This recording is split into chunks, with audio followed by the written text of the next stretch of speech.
तो फिल्म की शुरुआत में दिखाया जाता है कि हादी एक कार साफ कर रहा है। तभी उसकी बेटी सारस आकर उसे घर जाने को कहती है और बताती है कि बाकी का काम वो और युधिष्ठिर संभाल लेंगे। फिर घर लौटते वक्त हादी बहुत थका हुआ फील कर रहा था और रास्ते में ऑपोजिट डायरेक्शन से आ रही एक गाड़ी से उसकी टक्कर होते होते बचती है और वो बाल बाल बच जाता है। अगले दिन सुबह सारस अपने पापा को बहुत पेल देखकर डॉक्टर के पास जाने को कहती है, लेकिन हादी जिद करते हुए कहता है कि वो ठीक है और डॉक्टर पर पैसे खर्च करने से ज्यादा जरूरी टूटा हुआ वाटर पाइप ठीक करना है। सारस पापा को समझाती है कि पाइप से ज्यादा उनका हेल्थ जरूरी है। तब हादी इमोशनल होकर पूछता है कि क्या वो सारस पर बोझ बन गया है। सारस तुरंत नहीं कहती है और बताती है कि माँ के मरने के बाद से पापा उन दोनों भाई बहन के आराम के लिए बहुत हार्ड वर्क कर रहे हैं। हादी एक लंबी सांस लेकर कहता है उसके सारे बिजनेस फेल हो चुके हैं, सिर्फ यह कार वॉश की दुकान ही बची है जिसे वो इनहेरिटेंस के तौर पर सारस को देकर जाना चाहता है। हादी अपनी आखिरी ख्वाहिश बताता है कि जब वो मरे तो उसे उसके गांव में इस्लामिक शरिया के हिसाब से दफनाया जाए। हादी ने यह बात अपने भाई सेतो को भी बता रखी है। सारस हैरान होकर पूछती है कि वो माँ की कब्र के पास क्यों नहीं दफन होना चाहता, इससे माँ अकेली हो जाएगी और उनसे बात करने वाला कोई नहीं रहेगा। हादी अपनी बेटी की बात सुनकर हंस देता है। उसी शाम जब हादी घर में अकेला था, अचानक अपने आप लाइट्स ऑन हो जाती हैं। हादी जैसे ही उस तरफ आगे बढ़ता है, सारी लाइट्स ऑफ हो जाती हैं। यहाँ अंधेरे में चमकती हुई दो आंखें और एक डेमोनिक शैडो देखकर वो बुरी तरह डर जाता है। ठीक तभी एक बुक फर्श पर गिर जाती है और हादी जब उसे उठाने जाता है तो कोई इनविजिबल साया धीरे से उसके कान में कहता है, तुम्हारा वक्त खत्म हो चुका है। कुछ देर बाद सारस को अपने फोन पर पापा की भेजी हुई उस बुक की फोटो मिलती है, लेकिन जब वो और युधिष्ठिर घर लौटते हैं तो अपने पापा को फर्श पर मरा हुआ पाते हैं। अगले सीन में अंकल सेतो आते हैं और युधिष्ठिर को तसल्ली देते हैं। सेतो बताते हैं कि हादी की आखिरी ख्वाहिश के मुताबिक उसे गांव में दफनाने की तैयारी करनी होगी, लेकिन सारस इस बात पर ऑब्जेक्ट करती है। वो चाहती है कि पापा को सुराबाया में उनकी मां की कब्र के ठीक बगल में दफनाया जाए, क्योंकि वो नहीं चाहती कि पापा उनसे दूर चले जाएं। सेतो उसे पापा की आखिरी ख्वाहिश न तोड़ने के लिए कहता है, लेकिन युधिष्ठिर अपनी बहन का साइड लेता है और स्ट्रिक्टली कहता है कि सारस ने जो डिसाइड किया है वही होगा और अगर सेतो को यह मंजूर नहीं है तो वो जा सकते हैं। सबसे खौफनाक घटना तब घटती है जब सब लोग डेड बॉडी के पास प्रे कर रहे थे। अचानक हादी की डेड बॉडी हिलती है और वो उठकर बैठ जाता है, जिसे देखकर सब डर के मारे इधर उधर भागने लगते हैं। सारस और युधिष्ठिर जब दौड़कर पापा के पास जाते हैं तो हादी धीमी आवाज में कहता है, मेरा बाप मुझे लेने आ रहा है और एक जिएगा और एक मरेगा। ये बातें बोलने के ठीक बाद ही वो वापस गिर पड़ता है। अगले सीन में जब सब सो रहे थे, सारस को एक भयानक नाइटमेयर आता है। सपने में वो देखती है कि उसके मरे हुए पापा फिर से जिंदा होकर अजीब ढंग से चल रहे हैं। सारस जब उन्हें आवाज देती है तो हादी पीछे मुड़कर देखता है और उसकी आंखें चमक रही होती हैं। हादी तभी बोल पड़ता है, ये तुम्हारी गलती है। ये सुनते ही डर के मारे सारस की नींद खुल जाती है और उसे समझ आ जाता है कि यह सिर्फ एक नाइटमेयर था। लेकिन जब सारस बाहर आकर देखती है तो उसके पापा की लाश गायब थी। पापा की डेड बॉडी न मिलने पर दोनों भाई बहन बुरी तरह टेंशन में आ जाते हैं। उधर अंकल सेतो और उनकी फैमिली अपने घर के बरामदे में हादी की डेड बॉडी पड़ी देखकर बुरी तरह डर जाते हैं। सेतो की बेटी देयू वीडियो कॉल करके युधिष्ठिर को यह बात बताती है और डेड बॉडी दिखाती है। ये खबर मिलते ही सारस और युधिष्ठिर तुरंत अंकल सेतो के घर के लिए निकल पड़ते हैं। रास्ते में युधिष्ठिर सोचता है कि पापा की बॉडी वहां आखिर पहुंची कैसे। उसे डाउट होता है कि शायद अंकल सेतो ही रात में लाश उठाकर ले गए होंगे। तब सारस बोल पड़ती है कि पापा की आखिरी ख्वाहिश पूरी न करने की वजह से ही शायद यह सब हो रहा है और पापा को सजा मिल रही है। सारस डिसाइड करती है कि अब पापा की ख्वाहिश ही पूरी की जाएगी और वो पापा को गांव में ही पूरी इज्जत के साथ दफन करना चाहती है। अंकल सेतो के घर पहुंचने के बाद सारस उनसे पूछती है कि क्या लाश वो यहाँ लेकर आए हैं, लेकिन देयू बताती है कि सबसे पहले उसी ने लाश को वहां देखा था। ठीक तभी उस्ताद जोहरी आते हैं और सेतो बताता है कि वही जनाजे की नमाज पढ़ाएंगे। लेकिन अचानक सारस को अपने सामने एक डेमोनिक शैडो दिखाई देती है और डर के मारे उसका सर चकराता है और वो बेहोश होकर गिर पड़ती है। बाद में होश आने पर युधिष्ठिर अलमारी पर बनी एक ड्राइंग देखकर पूछता है कि यह किसने बनाई है। सारस बताती है कि बचपन में उसी ने यह ड्रॉ किया था।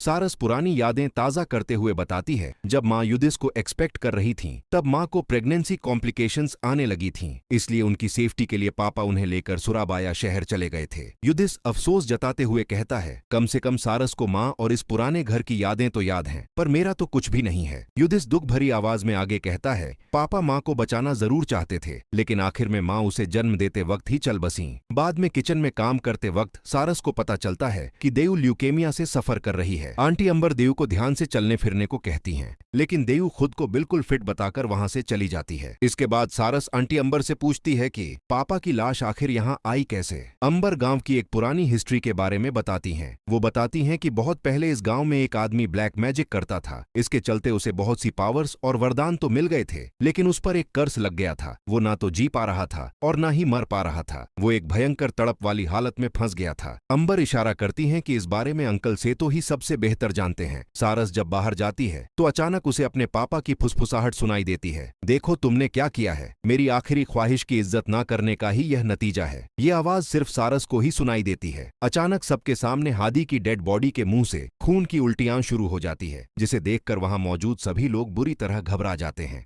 उस्ताद जोहरी सबको शांत होने को कहते हैं और लाश को दोबारा वॉश करवाने को कहते हैं, लेकिन लाश नहलाने की रिस्पॉन्सिबिलिटी जिस आदमी की थी वो डर के मारे वहां से भाग जाता है। जाने से पहले वो बताता है कि राजमन के दफन के वक्त भी ऐसा ही हुआ था और 50 साल पहले जीव नाम के एक आदमी के साथ भी ठीक ऐसी ही घटना घटी थी। जब कोई और तैयार नहीं होता तो युधिष्ठिर खुद अपने पापा की बॉडी को वॉश करने की रिस्पॉन्सिबिलिटी ले लेता है। वॉश करने की तैयारी करते वक्त युधिष्ठिर को लगता है जैसे पापा की लाश उठकर बैठ गई है, लेकिन जब वो पलट कर देखता है तो लाश पहले की तरह ही लेटी हुई थी। उधर सारस किचन से बाहर आती है तो अंधेरे में चमकती आंखों वाले अपने पापा की स्पिरिट को देखती है। जब स्पिरिट उसका नाम पुकारती है तो वो डर के मारे पीछे हटकर वापस किचन में चली जाती है। वहां फर्श पर गिरे पानी में फिसलकर सारस गिर पड़ती है और वो स्पिरिट सारस को हॉन्ट करती है। दूसरी तरफ युधिष्ठिर लाश के नीचे एक फूल गिरा हुआ देखता है और ठीक अपने सामने पापा के पैरों को खड़ा देखता है, लेकिन जब वो ध्यान से देखता है तो लाश अपनी जगह पर ही लेटी हुई थी। कंफ्यूज होकर वो जब दोबारा नीचे देखता है तो उसे वहीं पैर दिखाई देते हैं और अचानक एक हाथ उसके बाल पकड़कर पानी की बाल्टी में सर डुबोकर उसे मारने की कोशिश करता है। युधिष्ठिर अपनी पूरी ताकत लगाकर खुद को छुड़ाता है। वो दौड़ते हुए सारस के पास जाता है और बताता है कि यहाँ जरूर कुछ बहुत बुरा हो रहा है। सारस अपने भाई की गर्दन पर चोट के निशान देखती है। ठीक तभी अंकल सेतो घर में एंटर करते हैं और सारस सीधे उनसे पूछती है, आखिर यहाँ चल क्या रहा है। सेतो आखिरकार फैमिली का एक खौफनाक डार्क सीक्रेट रिवील करता है। वो बताता है कि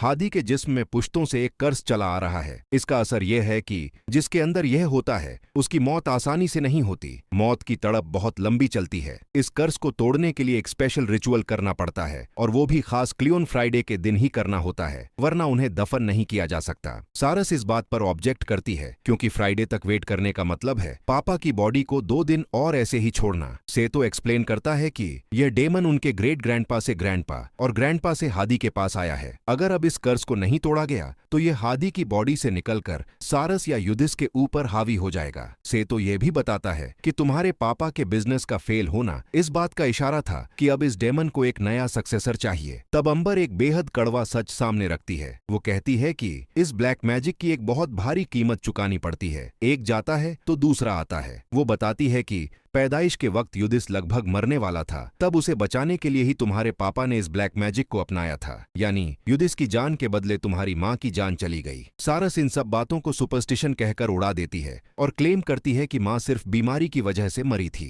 लेकिन युधिष्ठिर यह सब सुनकर मेंटली बुरी तरह टूट जाता है। युधिष्ठिर सोचने लगता है कि शायद अंकल सेतो की बात ही सच है और माँ की मौत के लिए वो खुद रिस्पॉन्सिबल है, पर सारस अपने फैसले पर अड़ी रहती है। वो अनाउंस कर देती है कि पापा का दफन पूरी तरह इस्लामिक शरिया के हिसाब से ही होगा, कोई रिचुअल नहीं किया जाएगा और फ्राइडे तक वेट भी नहीं किया जाएगा। उसका मानना है कि अगर पापा ने ब्लैक मैजिक परफॉर्म किया था तो उन्होंने शिर्क किया है, जो कि एक नाकाबिले माफी गुनाह है। नेक्स्ट सीन में सारस सलात के बाद जब अपने रूम में आराम कर रही थी तो उसे सीलिंग पर भारी कदमों की आवाज सुनाई देती है। डर के मारे वो देखती है कि अलमारी का दरवाजा खुल रहा है और उसके मरे हुए पापा रेंगते हुए वहां से बाहर आ रहे हैं। घबराकर वो बेड से नीचे उतरती है और युधिष्ठिर को जगाने की कोशिश करती है, लेकिन देखती है कि युधिष्ठिर बेड पर मरा हुआ पड़ा है। जान बचाने के लिए सारस दौड़कर अंकल सेतो के रूम की तरफ भागती है, लेकिन दरवाजा खोलते ही वो हैरान रह जाती है। वो वापस अपने ही रूम में आ चुकी थी। फिर होश आने पर वो युधिष्ठिर के पास जाती है और देखती है कि युधिष्ठिर बिल्कुल ठीक और नॉर्मल है। युधिष्ठिर उसे शांत होकर सोने को कहता है,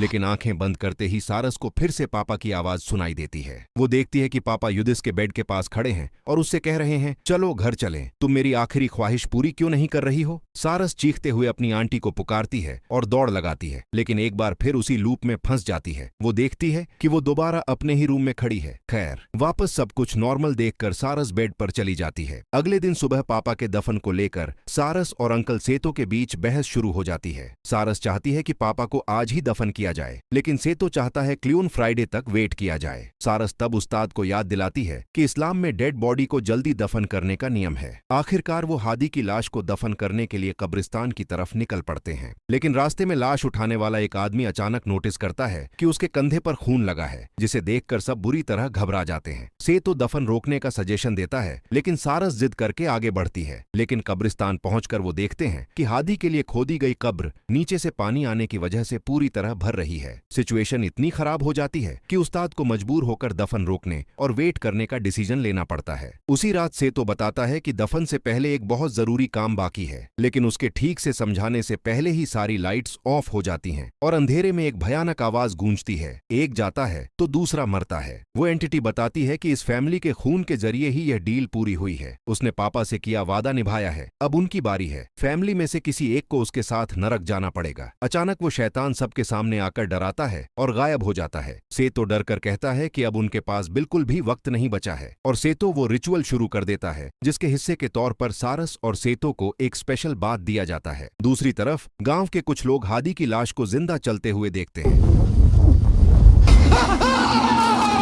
सिचुएशन को कंट्रोल करने के लिए अंबर सबको अलग अलग ग्रुप में बांटकर काम करने का सजेशन देती है। इधर युधिस देयु से पूछता है, क्या ग्रैंडपा राजमन के दफन के वक्त भी ऐसा ही हुआ था? देयु हाँ में जवाब देती है। युधिस तब पापा की भेजी हुई फोटो का क्लू पकड़कर स्टोर रूम में जाता है और पूर्वजों की पुरानी बुक्स ढूंढ निकालता है। युधिस यह देखकर हैरान रह जाता है कि सभी बुक्स में मौत की डेट के तौर पर सूरो 14 लिखा हुआ है। वो रूम से बाहर निकलने ही वाला था कि उसे ऊपर के फ्लोर पर कुछ आवाज सुनाई देती है। ऊपर जाकर उसे एक बच्चे के झूले के अलावा और कुछ नहीं दिखता, लेकिन जैसे ही वो नीचे उतरने लगता है अचानक दरवाजा बंद हो जाता है। युधिस दरवाजा खोलने की कोशिश करता है पर फेल हो जाता है और देखता है कि ऊपर से उसके पापा का घोस्ट उसे घूर रहा है। ठीक उसी वक्त जंगल के अंदर सारस देखती है कि उसके पापा की बॉडी पेड़ों के बीच से चलकर जा रही है। सिर्फ इतना ही नहीं, उसके पापा के साथ और भी बहुत सारी कफन में लिपटी हुई डेड बॉडीज खड़ी थीं और उनके पीछे अंधेरे में बहुत सारी आंखें चमक रही थीं। अचानक हादी की बॉडी सारस पर अटैक करती है और उसके ऊपर चढ़कर कहती है, मेरा जन्म आग से हुआ है और तुम्हारा जन्म मिट्टी से। वो बताता है कि जनरेशन आफ्टर जनरेशन वो इस फैमिली की विशेष पूरी करता आ रहा है। सारस के पूर्वज उसके गुलाम थे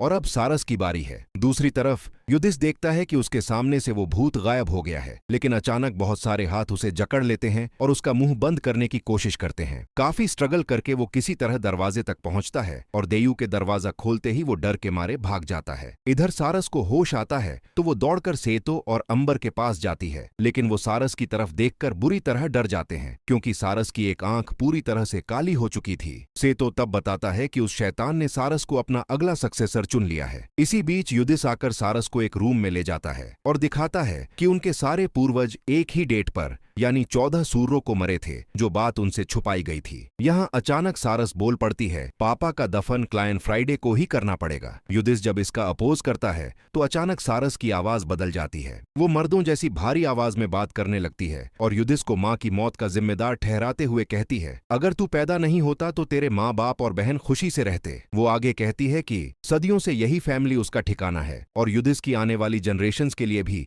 यह कर्ज ऐसे ही बरकरार रहेगा। यह कहकर वो युधिस का गला दबा देती है। देयु जब उसे बचाने आती है तो सारस की गर्दन अजीब तरीके से मुड़ जाती है और वो बेहोश होकर गिर पड़ती है। इसके बाद युधिस सारस को घर पर छोड़कर गांव वालों से मदद मांगने जाता है, लेकिन कोई भी उसकी मदद करने को तैयार नहीं होता।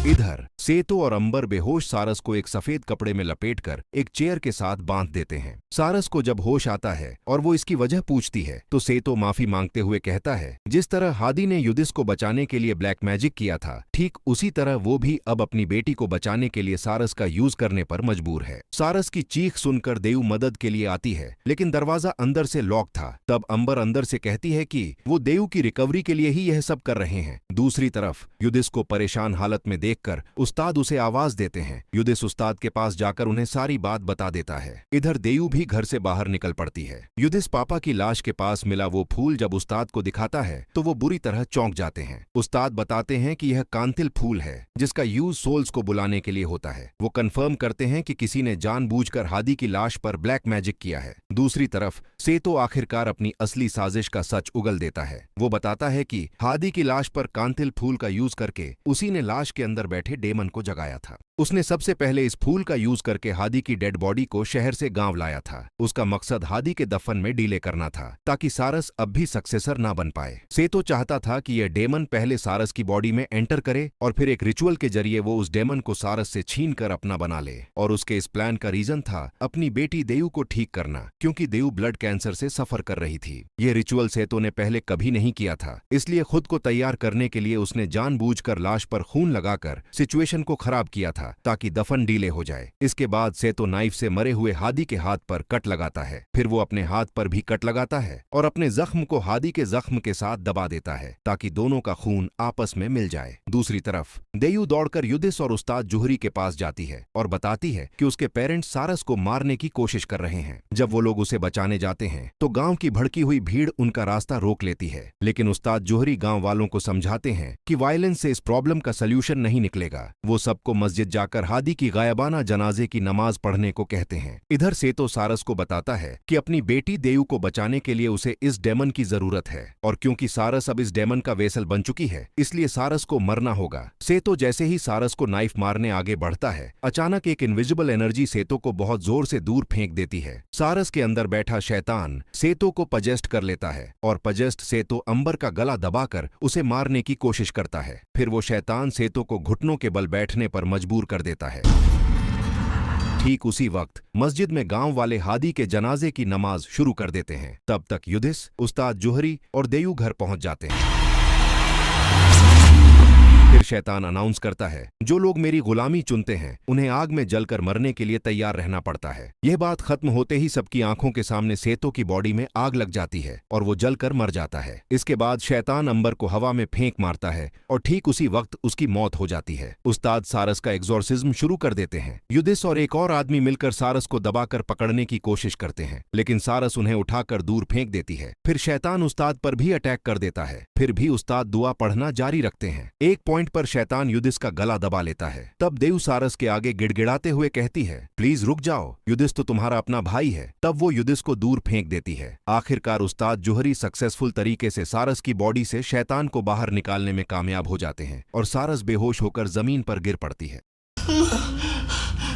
तब वहां हादी की डेड बॉडी फिर से उठ खड़ी होती है और अनाउंस करती है, बेशक अल्लाह ने तुमसे सच्चा वादा किया था, मैंने भी वादा किया था, लेकिन मैंने अपना वादा नहीं निभाया। तुम पर मेरा कोई जोर नहीं था, मैंने सिर्फ बुलाया था और तुमने मेरी बात मान ली। इसलिए मुझे दोष मत दो, बल्कि खुद को दोष दो। मैं अल्लाह के साथ अपने किसी भी शिर्क से इनकार करता हूँ। बेशक गुनाहगारों के लिए एक दर्दनाक सजा है। अल कुरान के मुताबिक आखिरत में शैतान का यह आखिरी कथन होगा। उस्ताद जोहरी तेजी से दुआ पढ़ने लगते हैं और उधर मस्जिद में भी गाँव वालों की प्रेयर्स लगातार चल रही थीं। सबकी इन मिलीजुली दुआओं के असर से आखिरकार हादी की लाश से भी उस शैतान को बाहर निकाल दिया जाता है और लाश बिल्कुल शांत होकर फर्श पर लेट जाती है। अगले दिन सुबह पूरे रिलीजियस रिवाजों के साथ हादी, सेतो और अंबर का दफन पूरा किया जाता है। अपने मॉम डैड दोनों को खोकर ऑर्फन हो चुकी देयू रोते हुए सारस से पूछती है, अब मेरा क्या होगा? इस दुनिया में मेरा तो अब कोई नहीं बचा। तब सारस उसे तसल्ली देते हुए कहती है, डरो मत, हम हैं ना तुम्हारे पास। इसके बाद वो तीनों एक साथ वहां से निकल जाते हैं और यह मूवी यहीं पर खत्म हो जाती है।